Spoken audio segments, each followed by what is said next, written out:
Here's the review video for your test on systems of equations. Okay, in the first section they want us to use substitution to solve the system. Substitution means you need to take what you know a variable equals and plug it in for the other one. So what I do is I box what my variable equals and I plug it in for, in this case it was x equals, so I got to plug in for x.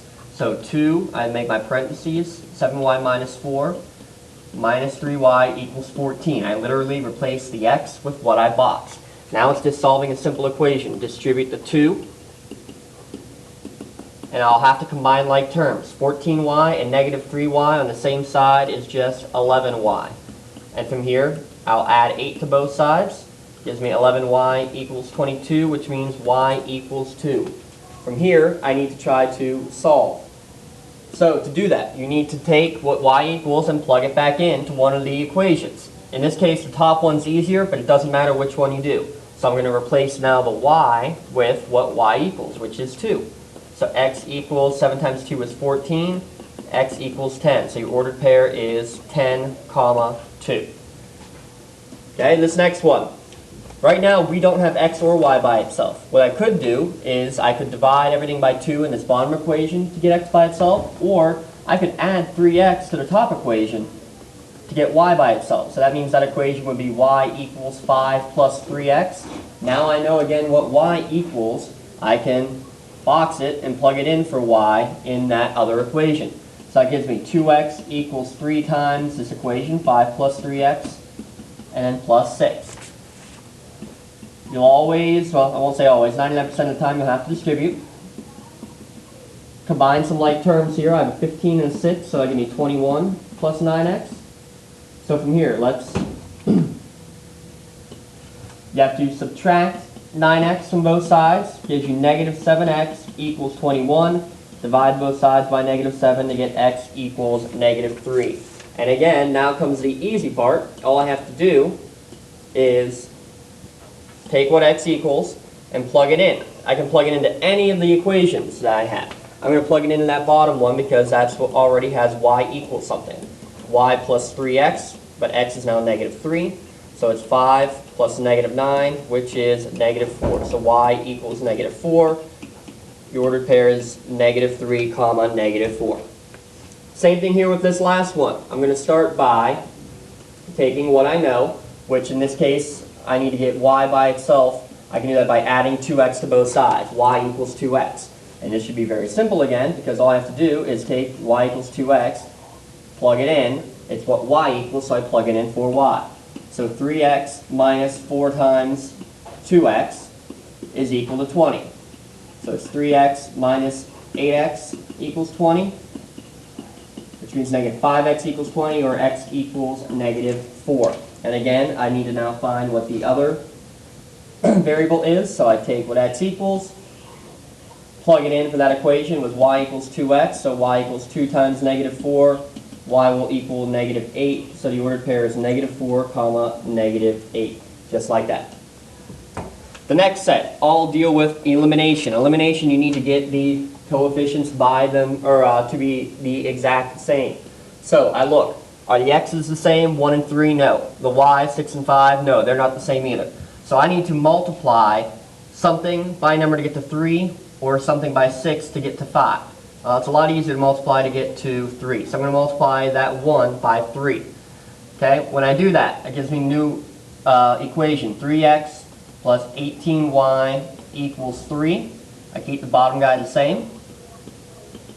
And now what I should notice, I have the variables the same, but for them to cancel when I add, they need to be opposite signs. So I'm not going to multiply just by 3, I'm going to multiply by negative 3.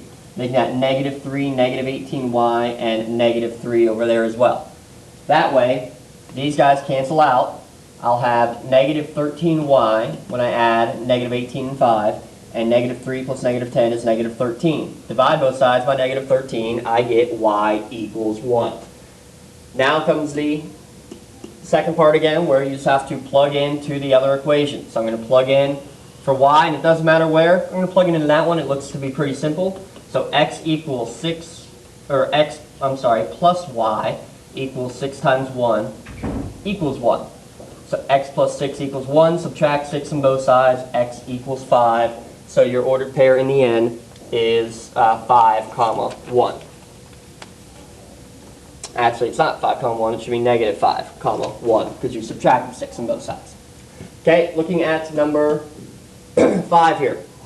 Can I multiply 2 by anything to get to 3? No. 3 by anything to get to 4? No, not there either. So this one's a little bit trickier. What I'm going to do though, let's say I want to eliminate x. I can multiply this guy by 3 and this top guy by 2. That way I'll get each of them with a coefficient of 6. Now again, I'll want it to be negative for one of them because then I have opposite signs so that they'll cancel out. So my top equation will become 6x plus 8y equals 12. My bottom, negative 6x minus 9y equals negative 9. Now I can add my equations together. Those guys cancel out. I get negative y equals 3, which means y is just equal to negative 3. Again, the easy part now, plug in. Doesn't matter where. I'm going to plug into this guy. So 2x plus 3 times negative 3 equals 3. So 2x minus 9 equals 3 means 2x equals 12, or x equals 6. So your ordered pair is 6, negative 3. Okay, lucky winner number 3. In this guy, again, I can't multiply 2 by anything to get to 3, or 3 by get to 5. So I'm going to have to multiply both equations by something. I'm going to choose to eliminate the y's in this one, just because I already have opposite signs. This makes one less thing to worry about. So I'll multiply the bottom by 5 and the top by 3. Look, I just literally flip-flop my two coefficients for the y's in those two equations. So when I do that, my top equation now will read 9x minus 15y equals 3. 10x plus 15y equals negative 60 for the bottom. Again, make sure you're multiplying all 3 parts for each when you have to multiply. So now I can add. I'll get 19x, the y's cancel, equals negative 57, which means x equals negative 3 for number 6. And again, here's the easy part, plug back in. Again, it doesn't matter which one, it's whatever one looks easier. I'm going to say the top one looks easier, and I'm plugging in for x this time, because that's what x equals. So when I do that, it'll be 3 times negative 3 minus 5y equals 1. So negative 9 minus 5y is 1. Add 9 to both sides. Gives you 10, so y is equal to negative 2. So the ordered pair is negative 3, comma, negative 2. The next set, it asks you to do it with whatever method you choose. Okay? So I'll just do a couple of these to make sure we know how to set these up. What I'm going to say mainly is, like for ones like number 9 where you already have x by itself, that's where I'd look to use my substitution.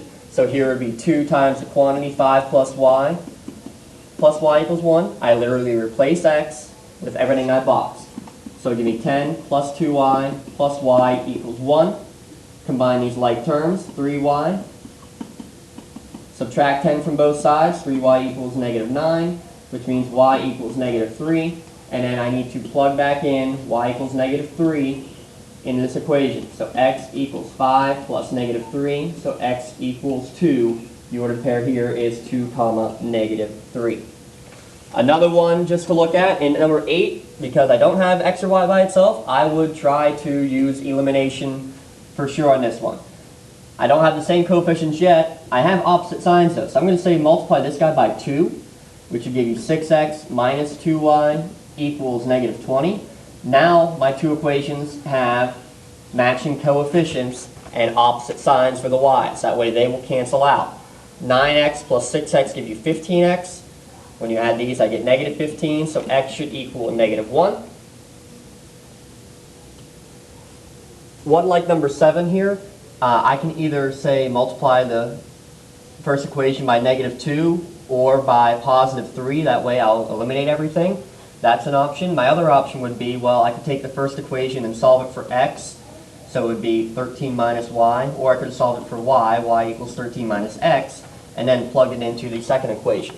So you had lots of options for number 7, whichever one you prefer. The answer will end up being 8 comma 5 for that one.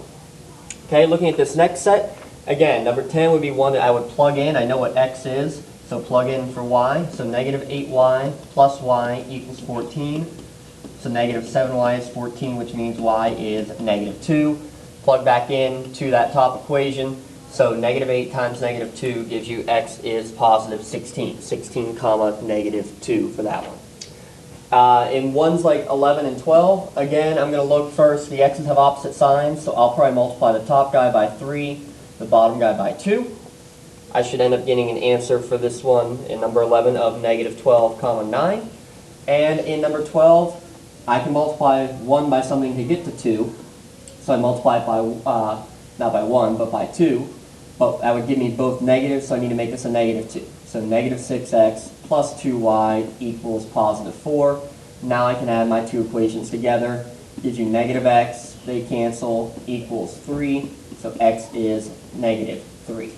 And when I plug back in, you can check this, you should get y equals negative 7. So negative 3 comma negative 7 for that one. Alright, these ones, all about graphing. And it shouldn't be too difficult here. The only tough one is this first guy because y's are not by itself. So for the first guy, I need to subtract x from both sides. Gives you negative x plus 4. For this one, it'll give you negative y equals negative x plus 2. I need to divide both sides by negative 1 for that one, so x minus 2. So those are the two equations that you have to graph. So if I try to graph these real quick. For the top one, starting at 1, 2, 3, 4, and I'm going down 1 over 1, down 1 over 1, might draw a few points, connect the dots. For the second one, starting at negative 2, and I'm going up 1 over 1, up 1 over 1, connecting the dots, and here's my intersection, which is at the point 3, comma 1. So your answer is 3, comma 1. In number 15, again, you need to get y by itself, so divide both these guys by 2, and you get y equals 3x. Well, even without graphing, you should be able to see those are the exact same thing. When I do graph it, I'm going to start at the point 0, because it's 3x plus 0 in both cases, and I'm going up 3 over 1. Draw my line. Now my second line, it's really the exact same, so I can say it's like that. This is one of those that is infinite solutions, because they are the exact same line, they're right on top of each other, anything will work. Okay, this last one should actually be very easy to see as well. Some points here. For the first one, 1/2 x plus 2, meaning start at 2, up 1 over 2, and there's your line. For the second guy, I'll draw that one in white, 1/2 x minus 2. So starting there, up 1 over 2 again, there's your line. So in this case, I have parallel lines because they're never going to cross. That means that I have no solution because they are never going to intersect. Your answer is just where the intersection was, like in number 14. All right, on to the fun word problems. So let's try to get right into them. First one here, we have books being purchased at a bookstore.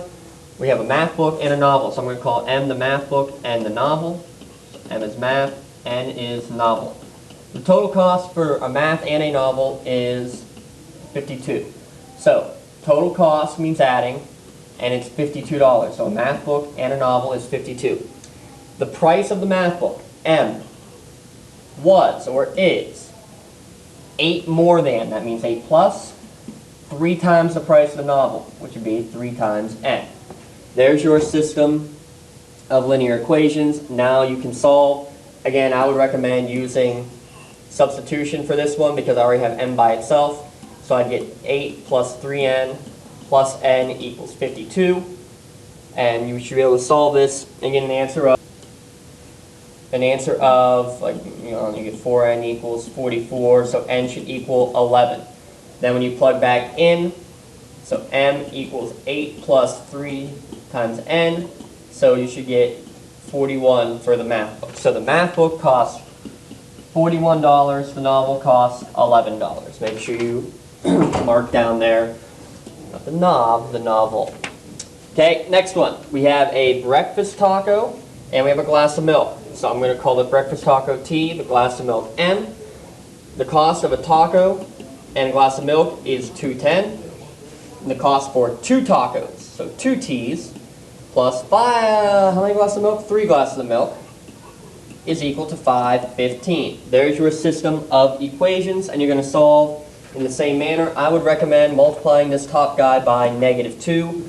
That way my t's will cancel out. I'll let you check this out. You should get T equals $1.15 and M equals 0.95. So the tacos cost $1.15 and the milk costs 95 cents. Okay, a couple more here. Students want to order shirts with their school logo on it. One company costs, so we're going to have two companies. I'll call them Company A and Company B. One company charges $9.65 per shirt. Remember, anytime you see this word per, think that you're multiplying by a variable. So let's say X is the number of shirts that you're going to have. So the cost for A is $9.65 per shirt. It means I'm multiplying it by X. Plus a $43 setup fee. That's just there no matter what. The other company is $8.40 per shirt. So times X plus its $58 fee. They want to know when the cost of the shirts would be the same. That means all I have to do is take these two equations and literally set them equal to each other. So it's like that equals 840x plus 58. And now I just have to solve this equation. So when I do that, I should have, if I subtract 43 from both sides, I'll get 15. If I subtract 840x from both sides, I'm left with 125x, which gives me x equals 12. So this is a different kind of system because there's really only one variable. X equals what? It's 12 shirts. Okay, 20. Ice cream sundaes and banana splits. I'm going to call my ice cream sundaes X, and I'm going to call my banana splits Y, just because I don't like using the word S, or the letter S, as a variable. So, it sells sundaes for $2, banana splits for $3. That's something to remember. The shop sold 8 more sundaes than they did banana splits, and they made $156. So, I'm going to start with the $156 part. That's how much my total cost is. The part that dealt with a cost was $2 for each banana, or for each sundae, plus $3 for every banana split. So that's what I'm going to begin with. The other one's a little bit trickier. Okay? The shop sold 8 more sundaes than banana splits. So that means if I know how many banana splits I sold, banana splits is my Y, if I add 8 to that, that's what's going to give me my number of sundaes. That's the way I want to look at that. And again, here's where I would probably use substitution and plug in, because I know what X equals.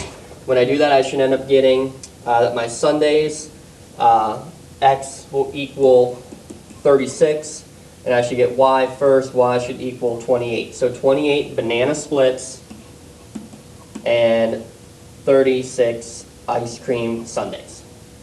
Okay, last one is the trickiest, just because you have to think about it a little bit. Let's see what we can do with it. Okay, we need to get 60 pounds of candy worth $3 per pound. If we have hard candy worth $2 and soft candy worth $4. Well, again, I'm going to call my hard candy my X, my soft candy my Y.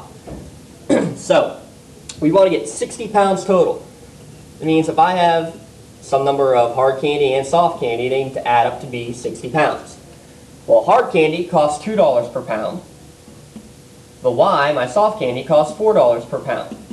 I need to get $3 per pound in the end, but that's $3 for the 60 pounds of candy. So, it means I have $3 for the 60 pounds of candy, which would be 180. That's the thing that is the tricky one here, that you need to multiply the $3 by the 80 pounds to get how much total the cost ends up being. So, again, this one should be a little straightforward. I'm going to multiply this top equation by -2. That way my x's cancel out. So my top, -2x minus 2y equals -120. My bottom's still the same. 2x plus 4y equals 180. From here, when I solve, I should get 2y is equal to 60, which means y equals 30 pounds. And I can plug back in, and it's going to be a pretty straightforward answer. X also equals 30 pounds. So that's how you set up and solve the system. It's pretty straightforward, and it should be equal amounts. You need to be able to show how it's done using the system of equations. There you have it. There's your review for systems. Have a good day.